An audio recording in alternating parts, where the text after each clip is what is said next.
Imagine your goals as if they happened in the past. By the Be Awake, Aware, Alive team. We've all heard the standard advice. Visualize your success. See yourself achieving the goal. Close your eyes and picture the winner's podium. And for most of us, that feels a little fake. When you try to picture your future self, thinner, richer, happier, or more peaceful, your brain often gets tripped up. It starts asking logical and brutal questions. How did I get there? What if that path is blocked? What if I fail? The future is a fog of uncertainty. But the past?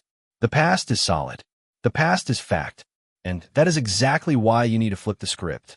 Stop imagining your goals in the future tense. Start remembering them as if they happened in the past. The cognitive hack. Psychologists call this mental time travel, but we call it the retrospective shift.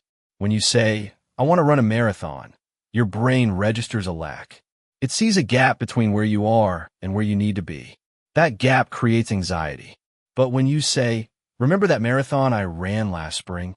It was raining at mile 20, but I pushed through. Something magical happens. Your brain stops problem solving and starts archiving. You aren't hoping anymore. You are reminiscing. And reminiscing comes with proof, emotion, and identity. How to practice this today? Let's say your goal is to write a book. Do not visualize holding the finished copy someday. Instead, sit down and write a one-paragraph memory of the experience. Write, I remember finishing the manuscript in November. My back hurt from sitting too long, and I drank 3 cups of terrible coffee. But when I typed the end, I just sat there in the silence. I couldn't believe I actually did it. Notice what just happened. You didn't just visualize the trophy, you visualized the process. The sore back, the bad coffee, the quiet disbelief.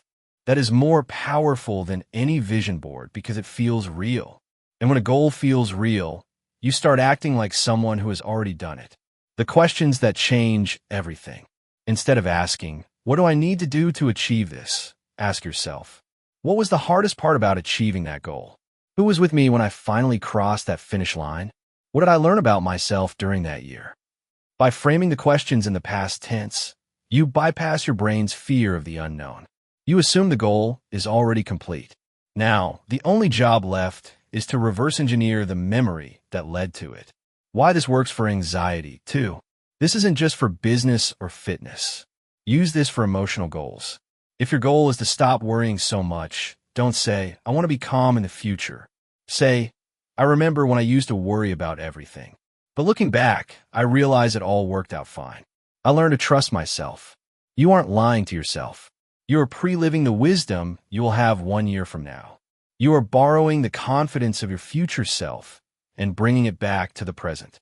The catch, do this tonight. Here is the rule. You cannot do this passively. You must write it down. Take 3 goals. 1 small, 1 medium, 1 terrifying. For each one, write a 50-word memory of achieving it. Use past tense. Add sensory details, smells, sounds, physical sensations. And at the end of the memory, write 1 sentence about how you felt the moment you realized you had done it. Do this every evening for 30 days. You will stop chasing your goals. You will start returning to them. Because the future is a stranger. But the past? That is just you finally catching up to who you were always meant to be. Learn more at Be Awake, Aware, Alive.com.